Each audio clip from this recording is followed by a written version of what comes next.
देहिनोऽस्मिन् यथा देहे कौमारं यौवनं जरा तथा देहांतर प्राप्तिर धीरस्तत्र न मुह्यति।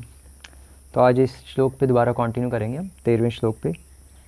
और कल हमने चर्चा की थी श्रील प्रभुपाद का जो तात्पर्य का पहला पैराग्राफ है हमने वो लिया था और उसमें एक बेसिक लेवल पे इस श्लोक को डिस्कस किया गया। और मैंने कल ये भी बताया था कि देही जो इस श्लोक में जो वर्ड आ रहा है, देही नो अस्मिन् यथा देहे, देही वर्ड बहुत भगवान ने बहुत सोच समझ के बोला, क्योंकि देही शब्द से ही भगवान मायावाद खंडन कर रहे हैं। इसीलिए श्रील प्रभुपाद इस श्लोक के तात्पर्य में फिर बाद में मायावाद खंडन कर रहे हैं। मतलब अगर आप ध्यान से पढ़ें तो ऐसे लगता है यार अचानक से प्रभुपाद मायावाद खंडन क्यों कर रहे हैं, इस श्लोक में मायावाद खंडन की क्या ज़रूरत है, हर चीज़ में मायावाद खंडन। लेकिन अगर ध्यान से सोचे तो इसमें भगवान ही मायावाद खंडन कर रहे हैं, क्योंकि भगवान देही वर्ड यूज़ कर रहे हैं। देही मतलब कि आत्मा, देह को धारण करने वाली आत्मा। तो भगवान के कहने का मतलब है कि आत्मा एक आत्मा है, सभी आत्माएं, मतलब भगवान के कहने का मतलब कि एक आत्मा ने शरीर एक धारण किया और दूसरी आत्मा ने दूसरा शरीर धारण किया, तीसरी आत्मा ने तीसरा शरीर धारण किया। लेकिन मायावादियों का कहना है कि सभी आत्माएं एक ही हैं। इसीलिए ये जो तीसरा पैराग्राफ है हिंदी भगवद गीता में, इसमें श्रील प्रभुपाद तात्पर्य की शुरुआत कर रहे हैं कि आत्मा के एकात्मवाद का मायावादी सिद्धांत मान्य नहीं हो सकता या मान्य नहीं हो सकता। तो अब यहाँ पर श्रील प्रभुपाद वैसे मायावादियों के जो सिद्धांत हैं वो बहुत भिन्न भिन्न तरह के हैं, जिसमें से मुख्यतः दो सिद्धांत हैं जिसकी चर्चा श्रील प्रभुपाद ने यहाँ की है। एक तो आत्मा के एकात्मवाद की चर्चा की है और दूसरा प्रतिबिंबवाद। तो ये दो पॉइंट्स ही बस मैं डिस्कस करूँगा और फिर आप तात्पर्य पढ़ेंगे तो आपको समझ आ जाएगा। और पढ़िएगा भी तात्पर्य। एक्चुअली ये केवल ये सुनना पर्याप्त नहीं है, आपको खुद भी रीडिंग करनी पड़ेगी। तो फिर ये जो मैं जो क्लासेस दे रहा हूँ ये आपको और अधिक समझ आएंगी। अदरवाइज़ ज़्यादा फिर आप अंदर घुस मतलब पूरा स्क्रूटिनाइजिंगली आप रीड नहीं करेंगे जब तक बुक्स को, जैसे कि श्रील प्रभुपाद की इच्छा थी, तो फिर एक आपको चीज़ें फिर ऊपर ऊपर से निकल जाएंगी। खुद पढ़ेंगे, अब स्वाध्याय की बहुत वैल्यू होती है, खुद पढ़ेंगे तो फिर चीज़ें और अंदर जाएंगी। तो यहाँ पर आत्मा के एकात्मवाद और प्रतिबिंबवाद की चर्चा है। तो आत्मा का एकात्मवाद क्या होता है, उसको इंग्लिश में श्रील प्रभुपाद लिख रहे हैं अपने इंग्लिश भगवद गीता में, oneness of the spirit soul. मतलब उनके अकॉर्डिंग आत्मा सब एक ही है ना। मायावादी सिद्धांत क्या है, मायावादी सिद्धांत है कि आत्मा परमात्मा एक है, आत्मा और ये संसार और भगवान सब कुछ एक है, ये एक मुख्य सिद्धांत है। और आत्मा ही परमात्मा है, मतलब आत्मा ही परमेश्वर है। और उनके अनुसार जब भगवान निराकार है, सबसे मेन सिर्फ निराकार ही है। मतलब हम भी मानते हैं, वैष्णव भी मानते हैं कि भगवान निराकार है, लेकिन वो जो निराकार है वो भगवान के शरीर से जो लाइट निकल रही है बहुत तेज, जिसके दर्शन अर्जुन भी नहीं कर पाया था विराट रूप के टाइम पे, तो इसलिए अर्जुन ने भी कहा था भगवान ये लाइट हटाइए, आपके शरीर से बहुत तेज लाइट निकल रही है। तो उस लाइट को कहते हैं निराकार ब्रह्म अकॉर्डिंग टू वैष्णवास। और उनके अकॉर्डिंग, मायावादी के अकॉर्डिंग, निराकार ब्रह्म ही टॉप मोस्ट है, भगवान है ही केवल लाइट, निराकार से ऊपर कुछ है ही नहीं। कृष्ण जो हैं एक्चुअली उनके अकॉर्डिंग पंच उपासना होती है, सूर्य, दुर्गा, गणेश, विष्णु और इंद्र।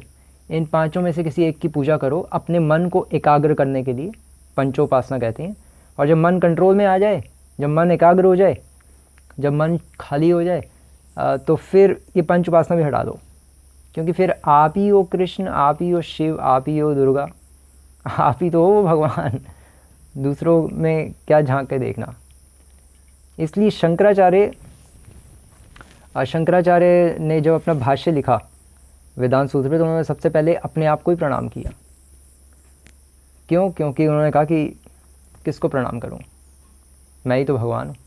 तो अपने आप को प्रणाम किया। तो मायावाद सिद्धांत बहुत खतरनाक है और बहुत कंफ्यूजिंग है। इसीलिए चैतन्य महाप्रभु ने कहा था कि मायावाद भाष्य सुनी ले हैल सर्वनाश, कि मायावाद भाष्य अगर कोई सुन लेगा तो उसका सर्वनाश हो जाएगा। वो कैसे, मैं आपको एग्जांपल्स दूंगा। बहुत खतरनाक है मायावाद भाष्य, इसलिए ना पढ़ना चाहिए ना सुनना चाहिए। थोड़ा बहुत पता होना चाहिए ताकि हम कभी कंफ्यूज ना हो जाएं किसी ढोंगी गुरु से कथा सुन के। लेकिन ज़्यादा मैच्योर होने के बाद ही थोड़ा सा हमें उसको टच करना चाहिए, अगर उसकी गहराई में जाके समझना भी है। जैसे भक्तिवेदांत सरस्वती ठाकुर, भक्तिवेदांत सरस्वती ठाकुर मायावादियों के पास गए थे। 1 महीना उनके मठ में रहे थे, 1 या 2 महीना, और उनसे सारा मायावाद सीखा। लेकिन महाप्रभु ने कहा हुआ है कि मायावाद भाष्य सुन ले हैल सर्वनाश, मायावाद भाष्य सुनोगे तो सर्वनाश हो जाएगा। लेकिन भक्तिवेदांत सरस्वती ठाकुर ने मायावाद सीख कर मायावादियों को हराने के उद्देश्य से मायावाद सीखा, और वो प्योर सोल थे भक्तिवेदांत सरस्वती ठाकुर, और वो तो भगवान के धाम से आए थे, उनको इसलिए उन्होंने मायावाद को सीखा, उनको उसको काटने के लिए। लेकिन अगर हम सोचे कि हम भी सीखें मायावाद को काटने के लिए, तो फिर सॉरी, हम तो मायावादी पक्का बनेंगे। इसलिए ज़्यादा महाप्रभु ने जो कहा हमें उसी आदेश का पालन करना चाहिए। तो आत्मा के एकात्मवाद की जो चर्चा है वो क्या है, आत्मा के एकात्मवाद, तो ये सिद्धांत गलत है। उनके अकॉर्डिंग आत्मा जो है, जो निराकार ब्रह्म जो है, वो ही खंड खंड में विभाजित हो गया, टुकड़ों टुकड़ों में बट गया। और वो कौन है टुकड़े टुकड़े? वो सब हम ही हैं। इतनी सारी जो आत्माएं सब टुकड़े टुकड़े में विभाजित हो गए। ये उनका एक सिद्धांत है कि टुकड़े टुकड़े में विभाजित हो गया। इसीलिए श्री प्रभुपाद लिख रहे हैं कि इस प्रकार विखंडन के परमेश्वर विखंडनीय या परिवर्तनशील हो जाएगा, ये सिद्धांत गलत है। विखंडन नहीं हो सकता परमेश्वर का। तो ये अजीब सा सिद्धांत है, क्योंकि जब आत्मा के ही टुकड़े टुकड़े नहीं किए जा सकते, नैनम छिंदंती शस्त्राणी नैनम दहति पावका, तो परमात्मा के कहाँ से टुकड़े टुकड़े हो जाएंगे? तो बहुत फनी सिद्धांत है उनका। और तो इस तरह से वो घुमाते हैं। लेकिन पॉइंट ये है कि, लेकिन वैष्णव उनसे क्वेश्चन पूछते हैं कि जो निराकार ब्रह्म आपके अकॉर्डिंग टॉप मोस्ट है, तो वो माया में आ कैसे गया? टुकड़ों टुकड़ों में बट के माया के अंदर कैसे आ गया? तो मायावादी कहते हैं कि लीला अनुकृतो स्यात्, ये तो निराकार ब्रह्म की लीला है, आप क्या समझो? अपनी स्वतंत्र इच्छा से निराकार ब्रह्म जो सबसे टॉप मोस्ट है, वो माया के अधीन होना स्वीकार करता है। देख रहे हैं कितना अच्छा सिद्धांत, कितना टेस्टी और कितनी अच्छी स्टेटमेंट्स है मायावादियों की। तो फिर आप कैसे काटोगे? काटना ऑलमोस्ट इम्पॉसिबल है मायावाद को। ऐसे ही थोड़ी ना, रामानुजाचार्य भी 18 दिन एक बहुत बड़े मायावादी के साथ शास्त्रार्थ करते रहे थे। नाम क्या था उनका, नाम पता नहीं, बट 18 दिन शास्त्रार्थ करते रहे थे, डिबेट, और फिर रंगानाथ जी से प्रेयर की और तब जाके उसको हराया। मायावाद बहुत खतरनाक सिद्धांत है। आजकल गली गली में जितने भी ढोंगी गुरु हैं वो सब मायावादियों के ही अनुयायी हैं। लेकिन ये जो आजकल जो हर गली गली में आ रहे हैं ढोंगी गुरु, वो मायावादी तो हैं, लेकिन उनको अपना सिद्धांत ही नहीं पता कि मायावाद सिद्धांत क्या है। उनको काटने के लिए पहले उनको पढ़ाना पड़ेगा, भाई तुम्हारा मायावाद सिद्धांत ये है। ये तो सब टुच्चे घूम रहे हैं आजकल।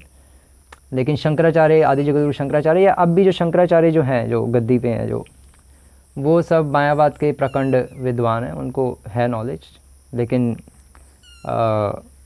वो पॉइंट तो ये इस तरह से, तो ये उनका पॉइंट होता है। और फिर उनके अकॉर्डिंग परमेश्वर अपरिवर्तनीय है, मतलब अनचेंजेबल है, मतलब हमारे अकॉर्डिंग। उनके अकॉर्डिंग तो वो तो कहते हैं कि नहीं, भगवान चेंज हो सकते हैं, इसलिए माया में आ गए, नीचे माया में अपनी लीला से आ गए। अजीब अजीब से पॉइंट्स होते हैं। शास्त्रों में एक श्लोक भी है कि अविकारो, ऐसे उपनिषदों में श्लोक आता है कि भगवान वो हैं जिसमें कोई विकार नहीं होता, जो चेंज नहीं होते। तो इस तरह से वैष्णवों और मायावादियों में एक कट्टर दुश्मनी काफ़ी टाइम से चलती आ रही है।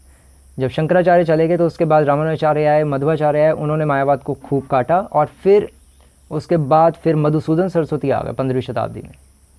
मधुसूदन सरस्वती चैतन्य महाप्रभु के टाइम पे थे और चैतन्य महाप्रभु से ही सिद्धांत समझ रहे थे, लेकिन बस थोड़ा पढ़ने गए थे काशी, और उन्होंने कहा चलो मैं मायावाद भी पढ़ लूँ थोड़ा, ताकि मायावाद को हरा सकूँ, ताकि वैष्णविज्म को ऊपर ला सकूँ। लेकिन जब उन्होंने मधुसूदन सरस्वती मायावाद पढ़ा तो वो खुद ही मोहित हो गए मायावाद से और खुद ही एक बहुत नंबर 1 मायावादी बन गए, एक्सपर्ट हो गए मायावाद की। और फिर उन्होंने उस मायावाद सिद्धांत को एक अपग्रेडेशन की और एक वैष्णव मायावाद का प्रचार किया मधुसूदन सरस्वती ने। लेकिन उनकी फ़िलॉसफ़ी ऑलमोस्ट वैष्णविज़्म से मैच करती है, तो ये है। और फिर लेकिन एक्चुअली उनका कहना है मायावादियों का कि आप भी तो यही कहते हो कि जीवात्मा जो है वो भगवान की अंश है, ममेवांशो जीवलोके जीवभूत सनातना, खंड खंड में विभाजित हो गई है। हम ये कहते हैं, आप भी तो यही कहते हो कि अंश है भगवान का, तो अंश है तो आप भी तो यही कहते हो कि फ्रेगमेंटल पार्ट्स हैं।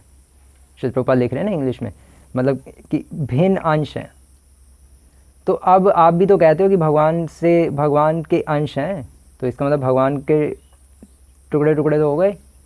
तो हम कहते हैं नहीं, ये तो आपका है, मायावादियों का है ये सिद्धांत कि भगवान के टुकड़े टुकड़े हो जाते हैं। हम तो कहते हैं कि हम भगवान के अंश हैं, ठीक है, हम भगवान के टुकड़े हैं, लेकिन हम उनके टुकड़ों पे पलते भी हैं और उनके हम सनातन अंश हैं। जब से सूर्य है तब से सूर्य की किरणें हैं, जब से समुद्र है तब से समुद्र की लहरें हैं। उसी प्रकार जब से भगवान है तब से जीवात्माएं भी हैं। ऐसा नहीं है कि एक टाइम पे जीवात्माओं की सृष्टि की भगवान ने, तो ऐसा नहीं है, ये गलत है। तो इस तरह से वैष्णव का ये एंटी आर्गूमेंट्स होता है। और दूसरा जो यहाँ मायावाद की चर्चा की है वो है प्रतिबिंबवाद। प्रतिबिंबवाद प्रभुपाद बोल रहे हैं। प्रतिबिंबवाद क्या होता है? प्रतिबिंबवाद होता है कि मतलब उनके अकॉर्डिंग बिंबवाद होता है। तो फिर मध्वाचार्य है, मध्वाचार्य ने कहा नहीं, प्रतिबिंबवाद, या दोनों को सेम भी कहा जाता है, बिंबवाद प्रतिबिंबवाद एक ही है।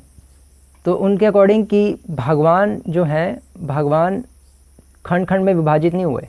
दूसरा जो प्रकार का मायावाद है, जो अपग्रेड हुआ फिर मायावाद वैष्णव को हराने के लिए, उन्होंने कहा ठीक है, भगवान खंड खंड में विभाजित नहीं हुए, भगवान जो है निराकार ब्रह्म जो है, वो इतनी सारी जो जीवात्माएं हैं ये सब उसकी शैडो हैं, खंड खंड में विभाजित नहीं हुए। हम भी कहते हैं लो अब बताओ, तो ये सब शैडो है उसकी, हम सब शैडो हैं।